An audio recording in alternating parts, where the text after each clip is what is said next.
Bom, vamos falar de um dos equívocos mais comuns que existe na construção de introdução. Introdução eu já expliquei o que é, para que serve, né? E vocês sabem que ela deve, então, conduzir o leitor para entender o trabalho que foi feito e por que foi feito. Mas tem um equívoco muito comum. Quando as pessoas perguntam assim, eu devo falar de tal coisa na introdução? Isso já mostra que ela não sabe o que ela está falando. Como eu devo falar de tal coisa na introdução? Você tem que cumprir o que se espera de uma introdução.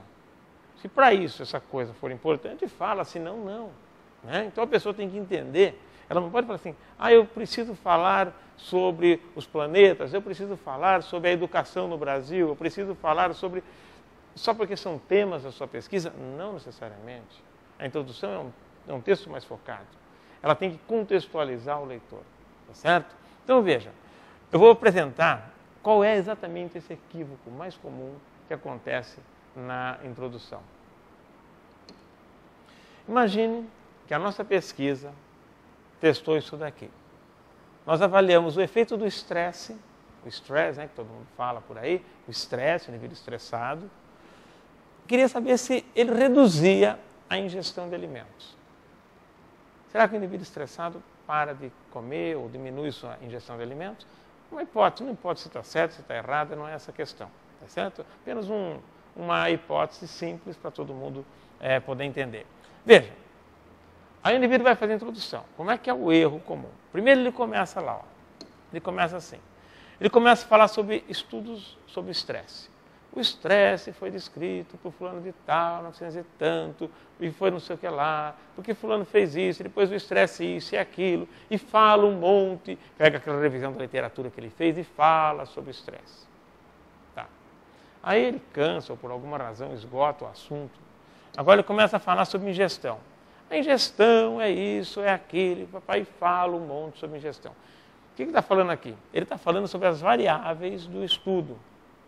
Mas note que o estudo dele não é a variável. O estudo dele é algo a mais. Depois que ele fala sobre isso, aí ele vem e começa às vezes a falar sobre o sujeito do estudo. Olha, isso daqui ele vai testar em ratos. Ou isso aqui ele vai testar em seres humanos. Ou isso aqui ele vai testar não sei no quê. Né? Então ele começa a falar sobre esse organismo. Olha, esse organismo é assim. Se não é ser humano, né, ele começa a ser um animal, por exemplo, ele começa a dizer, esse animal tem distribuição na América Latina, de não sei que lugar, até não sei que lugar, e fala. Até aqui, ele não falou nada que tenha interesse para uma introdução. Ele apenas falou do sujeito e das variáveis. E aí cai, como se fosse de paraquedas, o objetivo do estudo. Segundo o que eu falei na outra aula, né? Será que, lendo isso daqui, dá para adivinhar que o objetivo dele será esse? É evidente que não. A introdução tem que ser focada no cerne da pesquisa. E o cerne da pesquisa vem dos 3 tipos lógicos de pesquisa que eu já defini no começo do curso. Pesquisa descritiva, apenas associação ou associação com interferência entre as variáveis. Então, veja, é fundamental que, neste caso, ele explique por que ele espera esse efeito. Tá? Por que ele espera que o estresse reduza a ingestão? Porque o cerne da questão, da pergunta, da pesquisa dele, não é o estresse na ingestão. É o efeito do estresse sobre a ingestão. Nesse caso, uma pesquisa de interferência. Não precisava ser essa, pode ser outra. Depois eu vou mostrar como isso se coaduna com a construção de uma introdução. Tá? Então, veja. Deve dizer por que espera esse efeito. Se ele não mostrar por que é importante estudar isso e por que ele espera esse efeito, que é a sua justificativa, não houve introdução. Tá? Então, esse é um equívoco muito comum.